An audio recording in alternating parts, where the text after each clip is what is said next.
Oobish doobish, it's everyone's favorite boomer and vintage lens enthusiast. Today, we're going to do a shootout of a Tokina 35 to 70 millimeter versus a Canon 15 to 85 millimeter.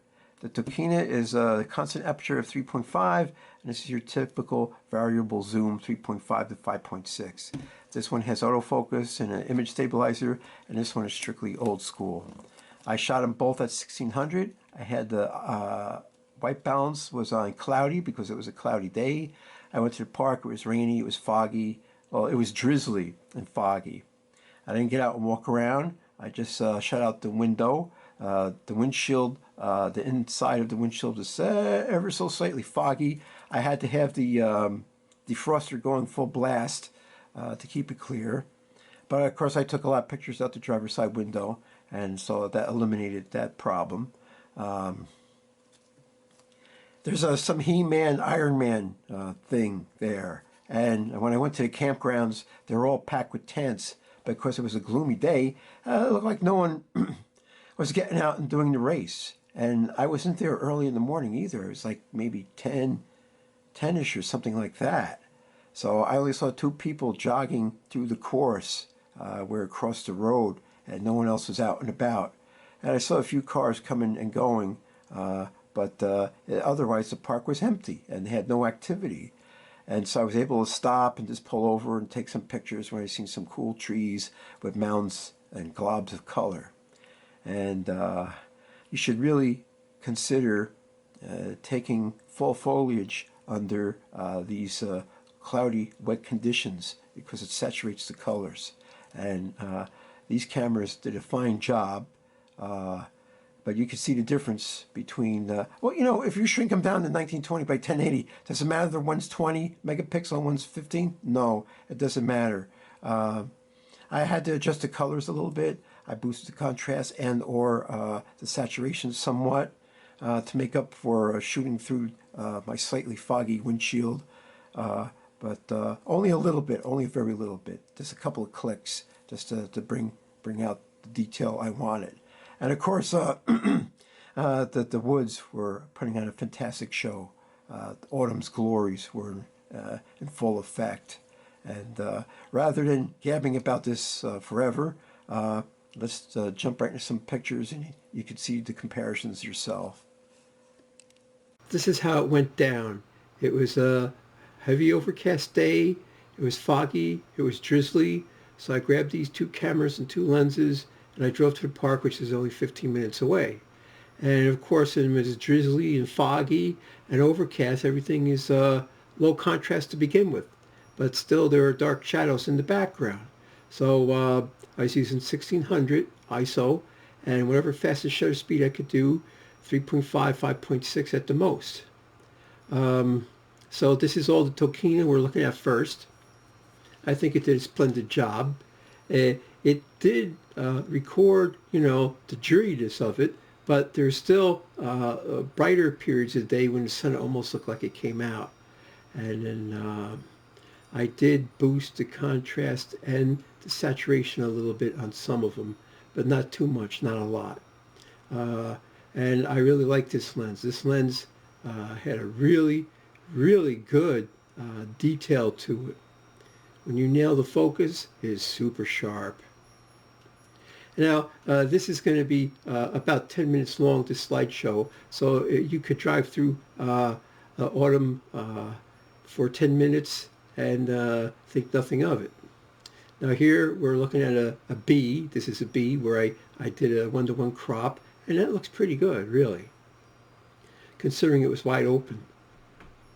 I just couldn't get over the colors, you know, and we had this dreary fall to begin with. I mean, it wasn't like dry, sunny days. No, every day was like this gloomy. Here's another 1-to-1 crop of this telephone line, which came out pretty good, I think. You can see the shadow details deep in the woods. There's a hole. You can see back in the woods a little bit. Now, the thing was, it was dreary and wet, and I thought the rain was going to knock all the leaves down really quick. But there wasn't too much wind. That's the thing.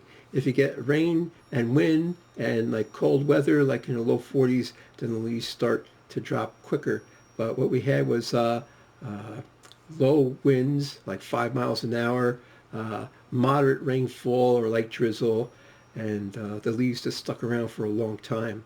Where I live, which is 35 miles northwest of New York City, the trees are usually down by August 14th. And then over the years, living in the same spot, I noticed that the autumns kept getting longer and longer. And here I'm doing this in November, and we're still having mild days where maybe it gets down to freezing, but that's it. My roses are still blooming, which is amazing. And I'm not knocking global warming, all for global warming. But if you can find the RMC Tokina at 3.5, 35 to 70 millimeters cheap, you should get one. They come in the Pentax mount, they come in the Nikon F mount, I think they come in the Canon FD mount. And if you get it like cheap for way under $100, they're a great lens. I highly recommend it. Now, I can't say exactly if that's the going price or not. I haven't really seen a lot of samples of them, and I do surf to use camera sites a lot, and I only seen it once in maybe 5 years. So what does that tell you? I don't know. Maybe people realize they're good lenses and they hold on to them. But if you find one, get one. It's a really excellent lens. I mean, if you want to go vintage, old school, you can't do any better. It's just as good as a vintage Nikon or vintage Canon of that era, without a doubt. Now, here are the more modern lens. This is a Canon EF-S 15 to 85 millimeters. This is a variable aperture 3.5 to 5.6, but it has autofocus and it has image stabilization. I guess the image stabilization works. And I still took a lot of pictures through my front windshield, which I was having a fogging problem with. And I had to have my defroster going full blast. And there was mist, so my wipers weren't intermittent, and I had to take a picture in between the intermittency. And I think they came out really good. Now, you may notice that some pictures look more crisper and sharper and that's more vibrant. That's because those are the ones I took out the driver's side window, which I had rolled down on both lenses, not just this one. Now, I could have put similar pictures next to each other, but that was just too labor intensive. And you could see in the lower left hand, right hand, or upper corner somewhere, I do have the lens, what lens I was using and what camera I was using. Now, the T1i is what you call a hybrid DSLR. It does have a mirrorless mode where you could focus, adjust your exposure. You can see a lot of information on the screen. But then when you press the shutter button, the mirror flops down. I guess it blinks the chip. Then the mirror flops up. It takes exposure, and it goes back into quote-unquote mirrorless mode. So it's weird that it goes through all this mechanization sort of a thing, just to get your picture going. But it's good for those tough situations where you got a long lens on a tripod, or you're doing close-up macro work, where it would be nice to focus. And that's the thing. The screen is sharp enough that you can focus on it. Now, would it benefit from a hood man? Absolutely. Some sort of LCD magnifier? Yes, absolutely. I recommend that on all these cameras. If you don't have an eye-level EVF, then you're going to have to do something. Now, the optical viewfinder in the T1i, which is from 2009, I believe, it doesn't really have any focusing aids. It figures you're always going to be using a AF lens, and the lens is going to do everything. Well, let me tell you, sometimes autofocus is not infallible.